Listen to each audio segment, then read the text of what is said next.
Hello, I'm Interfaith Chaplain J.R. Bryant, and I'd like to thank you for tuning in to our Interfaith Student Panel Discussion on how faith informs activism. We have three wonderful student participants, Meg Pickett, Morgan Talley, and Davion Washington Jr. Let's discuss how the program will unfold. First, I'll ask each student participant to introduce themselves. Then I'll ask each student participant the same question related to activism and/or their religious or spiritual traditions. Lastly, we'll take questions from the audience. As a viewer, you can comment on our broadcast of this program on YouTube, Twitter, or Facebook to ask a question, and we will receive your questions and do our best to pass them on to our participants. Let's get started. We will go in alphabetical order based on surname. Meg Pickett, we will start with you and then move to Morgan Talley and then to Davion Washington Jr. Meg, can you introduce yourself? Let us know where you're from, what you're studying here at University of Lynchburg, and tell us about your spiritual and/or religious path. Hi, my name is Meg Pickett, as Jer so wonderfully said. I am a resident of Lynchburg. I've born and raised here my whole life. I am a international relations major here at University of Lynchburg. I'm a junior. And I've been for years kind of searching for a spiritual path, but the past year or so, I've come to the humanist path, and I feel very comfortable with that now. So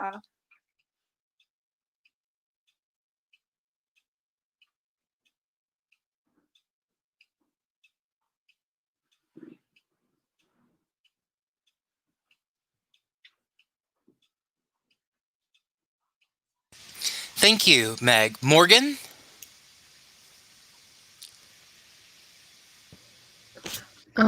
As Shira just said, I'm Morgan, and I'm also from Lynchburg, more specifically Madison Heights, if you're thinking about that.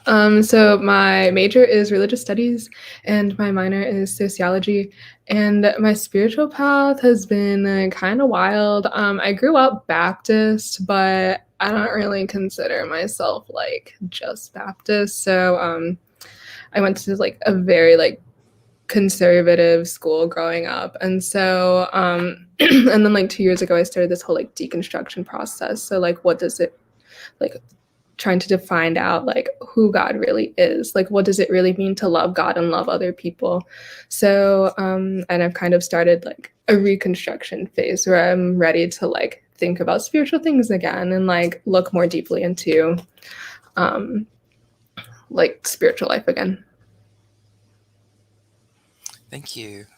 Davion? Hi, so my name is Davion Washington Jr. I'm from Charlotte, North Carolina, born and raised, and I'm a senior sociology major here at the University of Lynchburg. I'm minoring in political science, political science, history, and popular culture. And my spiritual path is Unitarian Universalism. It's almost been a year now since I've gotten back into the church. And Jared was along with me when I when I started that journey, and I've really grown a family of people that are like-minded, and share my thoughts and feelings about life and about how we navigate this world. Thank you so much, Davion. Our next question is to describe activism. What does activism mean to you, or what does activism look like? And so we'll start with Meg.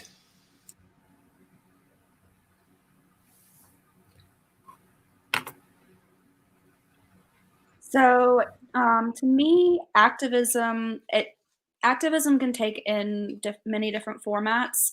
But personally, I think that activism is just using my voice and my presence to try to achieve real change through, contacting my representatives, signing petitions, helping people lift their voices up, things like that in meaningful ways, and having conversations with people who may not be as educated in certain topics or who may not understand things completely and need a little guidance. And it's also, I think activism is also encouraging people to get involved as well. You know, there's strength in numbers. And Thanks, Meg. Morgan?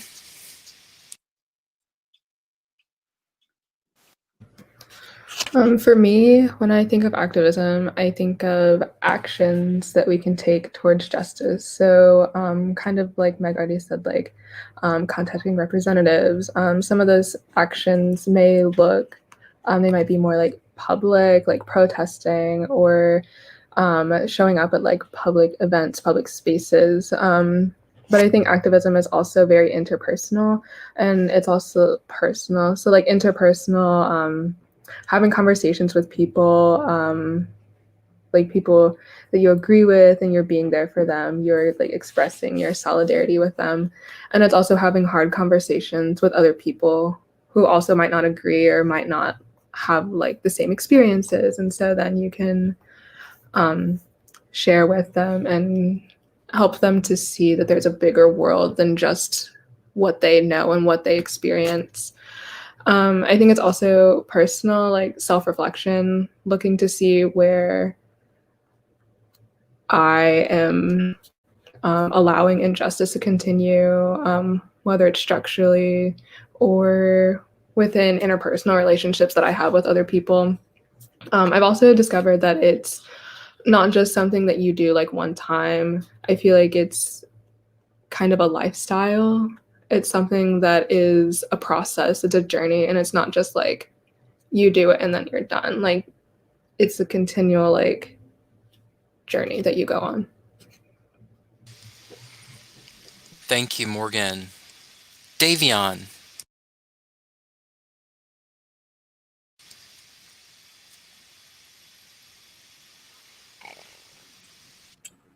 Thanks for the question, Jer.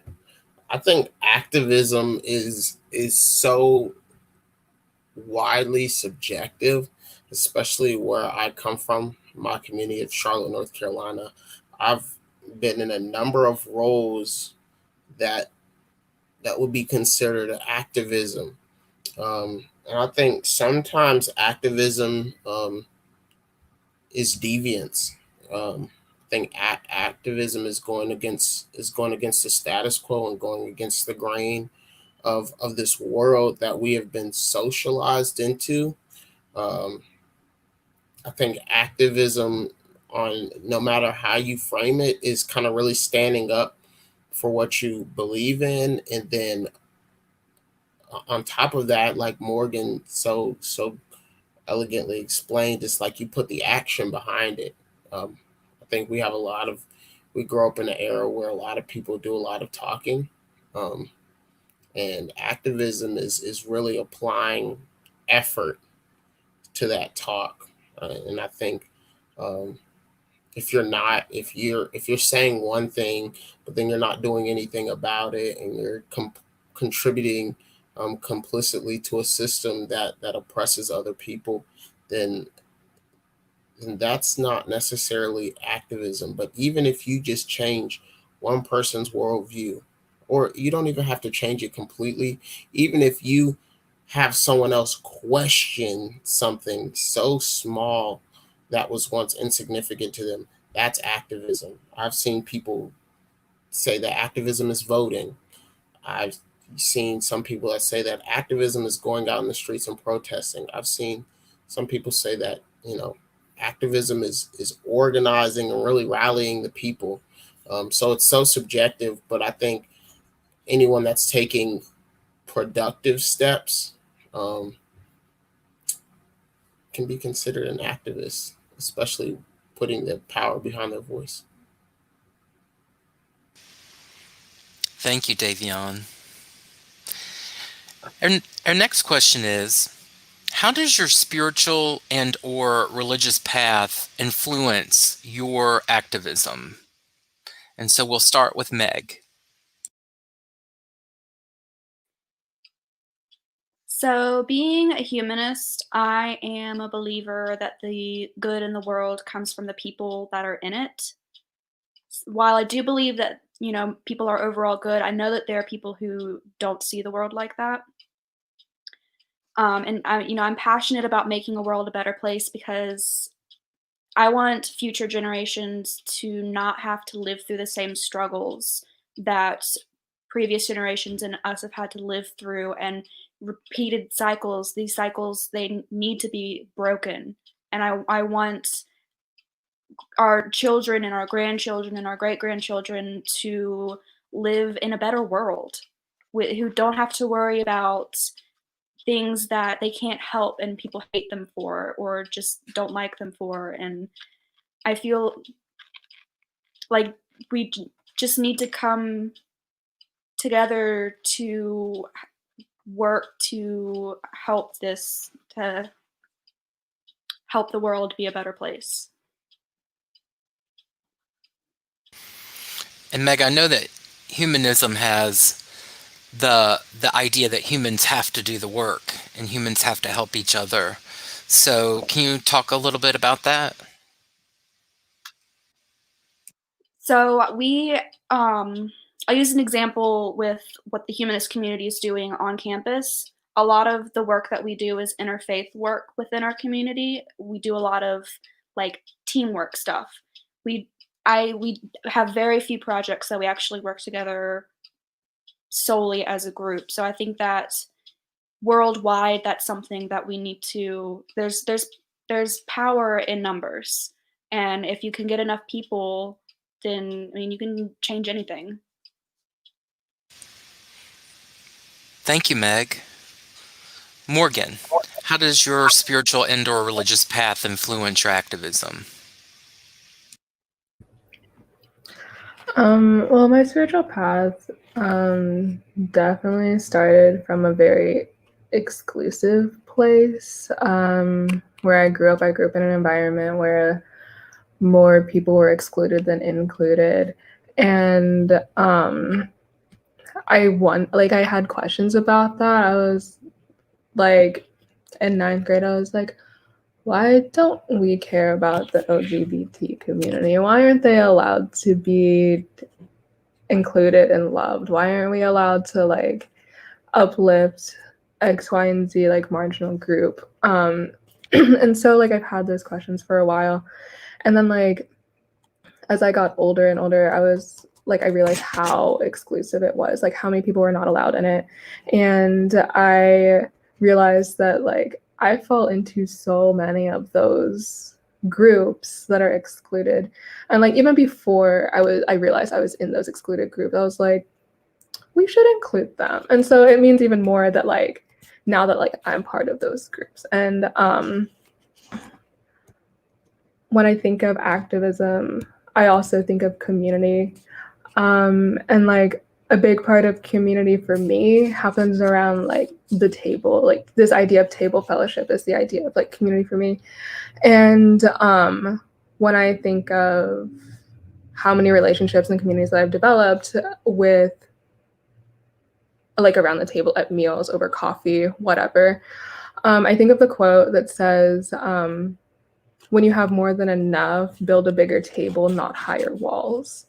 And so for me, that is what activism is. Activism is building the bigger table.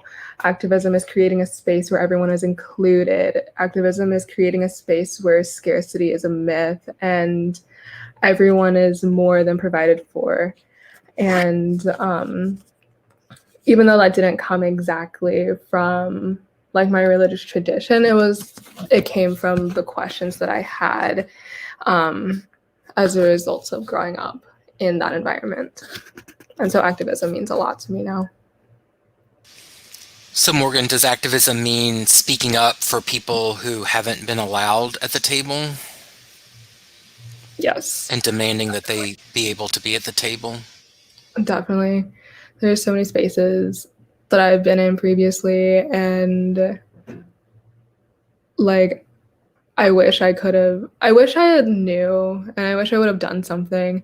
But like now that I have that awareness, like I want every single, especially like spiritual, religious, explicitly Christian space that I'm in, I want it to be very known that like it's affirming of like the LGBTQ plus community, that we're going to stand up and speak out against racism and like cultural appropriation, microaggressions, just anything like any injustices that we see. And I want to do everything that I can to make the spaces that I'm part of inclusive and welcoming.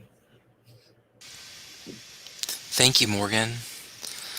Davion, I'll ask you the same question. How does your spiritual and/or religious path influence your activism?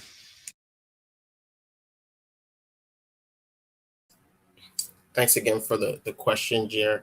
I think this is a bit of a kind of like a double-edged sword for me, the question, because I think before anything else, as I kind of navigated my way through life and kind of discovered this spiritual path, my worldview was influenced by activism, first and foremost.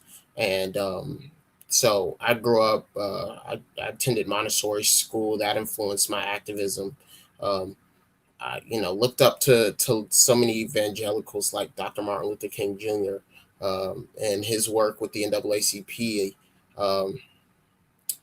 And I think that that's something that kind of first drew me to the path that I'm on, was my activism first and foremost. But Unitarian Universalism, it's one of its biggest things is really about activism and justice for all. We have 7 principles that we go by, and 2 that I like to highlight are justice, equity, and compassion in human relations, and also the goal of world community with peace, liberty, and justice for all.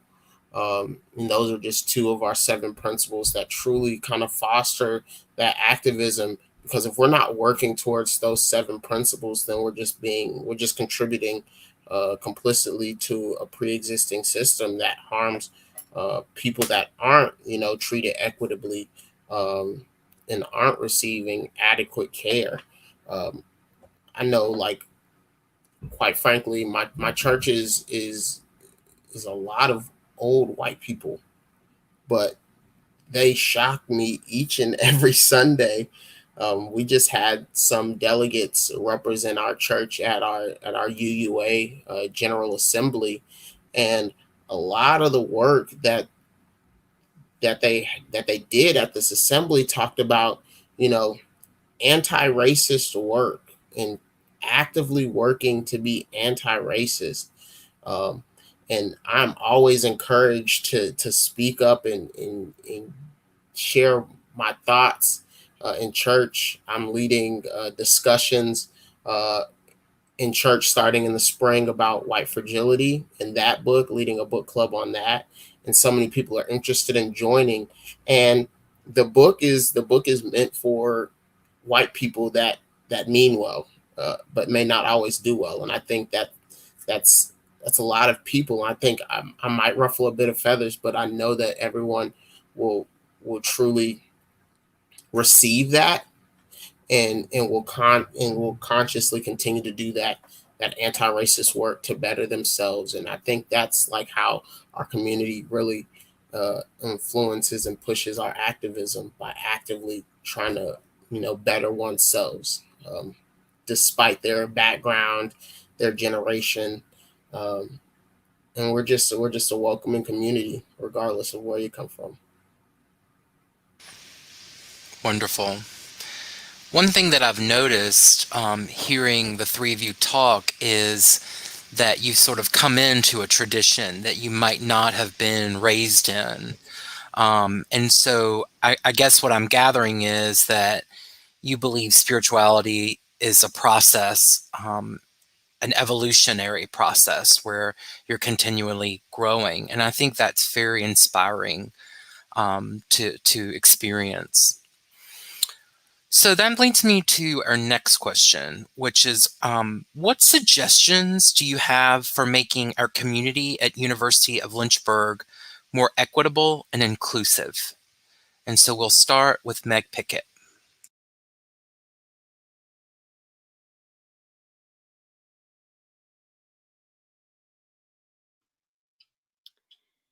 So I am a very firm believer that we can make our community a better place through actual action. The action that I do personally is I do volunteer work, and I think that that's a wonderful way to get your foot in the door of activism, and to uplift those who are hurting and voiceless. And that's just the beginning, though. We really need to encourage people to care, to reach out to the people who can actually do change, and to tell them how we feel and make them listen. And just, on the most basic level, to quote the Bible, I just think we need to love our neighbor. We just need to love. Like, people, they can be so divisive and so hateful, but we just need to really love the people that we are with, and I think that that can bring people together and create real change. Thank you, Meg. Morgan, that same question. What suggestions do you have for making our community at University of Lynchburg more equitable and inclusive? One of the things that I think would be really cool to see is a lot, or even just more interfaith things. So like whenever, this is the second interfaith panel we've done, I think. And so it's been like the first time I heard it was happening, I was like, oh my gosh, this is what I'm living for. Because I think also like so much, like the way that I think now is so influenced by how exclusively I was taught to think. And so now everything that I want to do, like everything that I think will like create more community, create like build bridges and bring people together, like I think interfaith work is so important, especially because like I spent the first like 18 years of my life hearing that anyone who wasn't like a conservative evangelical was gonna go to hell. And I was like, that can't be right. And so it's been really cool to be able to participate in a lot of interfaith stuff. And I think a lot of people would definitely, it would definitely create a more like inclusive and equitable environment. Thank you so much, Morgan. Yeah, this is our second interfaith student panel, and we have had one with faculty and staff. Davion, here's the same question for you. What suggestions do you have for making our community at University of Lynchburg more equitable and inclusive? And let me remind everyone watching that you can submit a question by commenting on YouTube, Twitter, or Facebook for our participants. Thank you.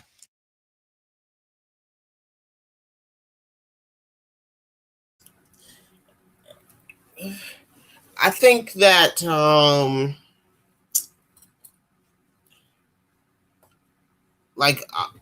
oftentimes equity and inclusion is somewhat synonymous for so many people, but I think you have to like they coexist and they balance off of each other, and so where one slips, the other one slips as well. But sometimes where one is strong, another one can be weak. It's hard to explain, but first, it's equity is about really like seeing people where they are and meeting them where they are. I think people have to recognize, first of all, you know, advantages that they're already born with, compared to other people. I think so many people are in a constant like battle internally with themselves, and that aggression kind of transfers to others. So when someone calls out someone about their white privilege and then they get mad and they're like, I don't have white privilege. Well, that doesn't help foster equity. And the thing is, it's not saying like you have white privilege, so we're going to treat you differently or we're going to talk down on you. Or it's just acknowledging that and realizing that, like Meg said, you're my neighbor, but I'm up here and you're down here. What can I do to reach down a hand and help you up? And I think that's how we kind of foster that equity and inclusion. We can act inclusive all we want, but until there's that genuine attitude that you're my neighbor, just because we're neighbors don't put us in the same predicament and don't give us the same advantages from the start. So how can I genuinely acknowledge that you're my neighbor, but we are vastly different, and that's okay, and that's something we can't control? But also, how can I look at you and help you and notice my advantages and notice your disadvantages and truly, genuinely want to help you up, rather than fighting as if it's like a pie we're fighting over when there's an abundance of help, of resources, to make sure everyone is first met where they need to be met and then brought to where we all want to be, because I don't think at times we're all where we want to be. So some people are closer to the goal than others. How can I boost you up so that we can all finish together? And so, yeah. Thank you, Davion. So let's see. Here's a question.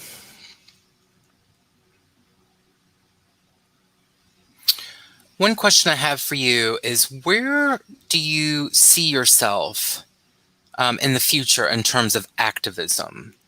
Where do you think you'll go with your activism? And so we'll start with Meg and then move to Morgan and Davion.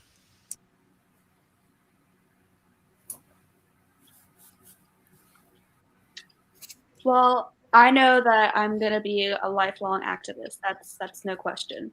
But what I really hope to accomplish in the future is to shine a light in those dark corners of the world. And like Davion was saying, just lift the voiceless and those marginalized communities up and educate people about what's actually happening to people around them. Because, a lot of people, if it's not happening to people who are in their direct circles, they don't know what's going on, and they don't know all of these struggles that people are going through, and how to help them, and that they can help them, and that they should.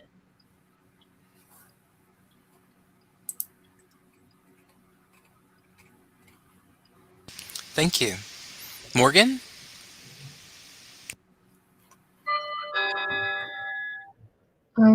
As far as myself and the future and being an activist, like Meg said, I also think that I will.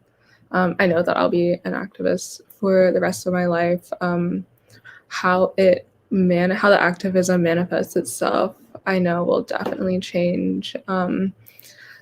It may be in congregational ministry, it may be nonprofit work, it may be something else. There's a pastor that I know, and he was talking about how he was planning to go on like a short vacation, like pre-COVID, don't worry.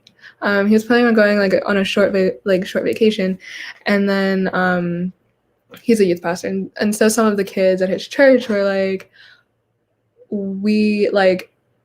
some people from like Westboro Baptist Church or someone was going to be like protesting something to do with like the LGBTQ plus community, and they came to him and they're like, we're scared of going to school tomorrow. So he like canceled his trip, and like the church staff, some of the congregation, they showed up at school with their kids, and they spent the day with their kids to make sure they were okay.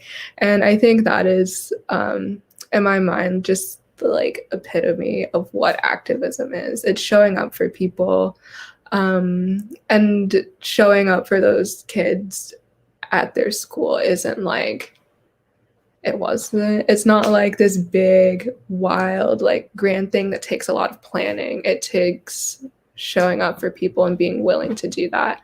And so I hope that that is always what my activism, that will always be one way that my activism looks. I hope that I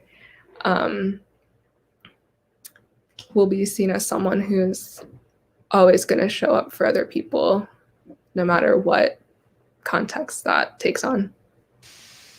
Wonderful. Thank you. Davion, how about you? I consider myself an activist in this light until the next one. And, you know, my activism, it prospers in so many different ways, whether it be being invited to this panel and you know, saying, you know, dropping truth and sharing my thoughts to where others can hear, or through, you know, my aspiration of being an academic. Currently now, you know, one of my biggest forms of activism is reform, or you know, rebuilding the way higher education is positioned, basically, and how, you know, even now as I write my capstone and work on my thesis, I'm talking about how, you know, African American students struggle at predominantly white institutions, and how, again, in that equity, how we think about how higher education is inherently white, and it was never meant to be of benefit to people that look like me. So how can my work as an academic continue to contribute to legislation that is created, or even if it's just one school reforming their policies, to where there is, you know, a more equitable environment. You know, my activism will look like getting involved in my church more. It'll look like, you know, continuing to do political work, no matter where I'm at, and saying the things that need to be said that maybe others don't wish to say. It's being a voice for the voiceless, and continuing to give a voice to the voiceless as well, and not just always speaking up for others. That's wonderful. Thank you. So you probably noticed me looking over to the side of the screen. I'm just looking at questions that are coming through. And so here's a nice question for us. If someone wants to begin a life of activism and is not sure what to do first, what would you recommend? And so we'll go ahead and start with Meg.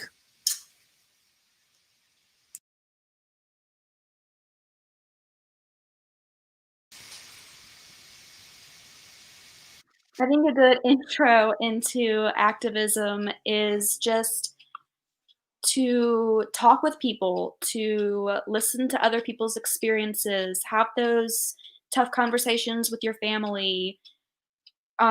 Donate your time to listen to people and to let them know that you hear them and that you're with them. And then you can write your representatives, you can go to local charities and volunteer. There's lots of wonderful ways to get involved. Wonderful. Thank you, Meg. Morgan?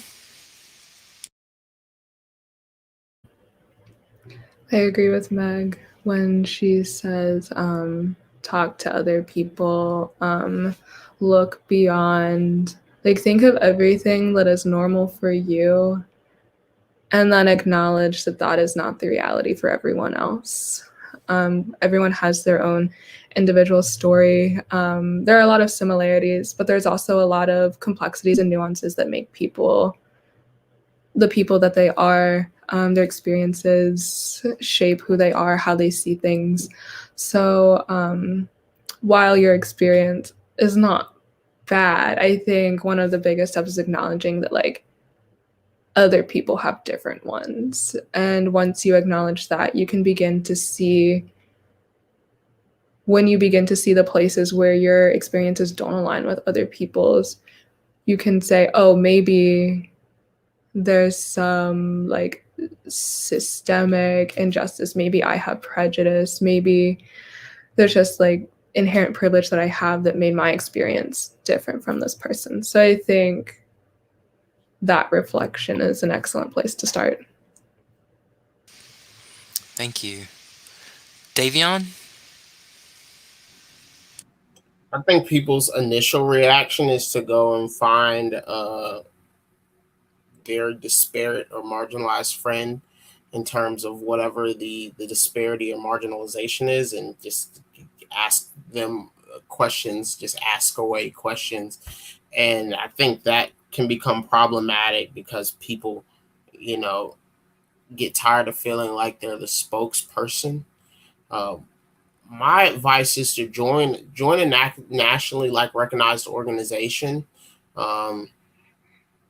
not a hate group, that where you'll learn from people. I served as president of of my high school's NAACP chapter for my last 2 years. And one thing I'll never forget is there were these guys, the 3 white guys. First of all, I had to debunk the myth that NAACP was just the black people club. But second, there were these guys, and they were triplets. There were these white guys, and you could tell that they had no clue what was going on half the time, but they showed up faithfully, and they didn't have to ask anyone anything. But through those meetings, hearing people's plights, going and doing our service projects that we were doing, going and marching in parades and going to protests and things like that, the learning came to them. If they had questions, they would ask, but no one in that context, no one had a problem with asking, with answering. So really, it's really about putting your money where your mouth is. And if you want to be involved with activism, look at the organizations that say they are involved with activism: Human Rights Watch, NAACP, the ACLU, so on and so forth. Even outside of that, and truly immerse yourself in learning. And even on top of that, those organizations provide conferences, webinars, so many different things. You don't have to ask questions. It's literally handed to you. So I think that's a start, is finding an organization that you can join and call your family. And then yeah. Thank you so much. I often find myself reminding students that frequently we see spiritual and religious leaders on the front line, thinking about disciples of Christ, Unitarian Universalist, Quakers. So I really appreciate you all participating and reminding us the importance of faith traditions and humanist traditions that urge us to speak up and speak out, and to watch out for the oppressed and marginalized. So thank you so much to Meg Pickett, Morgan Talley, Davion Washington Jr., and thank you to Chaplain Nathan Albert for helping us get this program together and get it broadcasted. I hope that you all have a wonderful rest of the day and rest of the academic year, and that you remember to be an activist and to always act out of love and compassion, because those are our greatest gifts. So be well.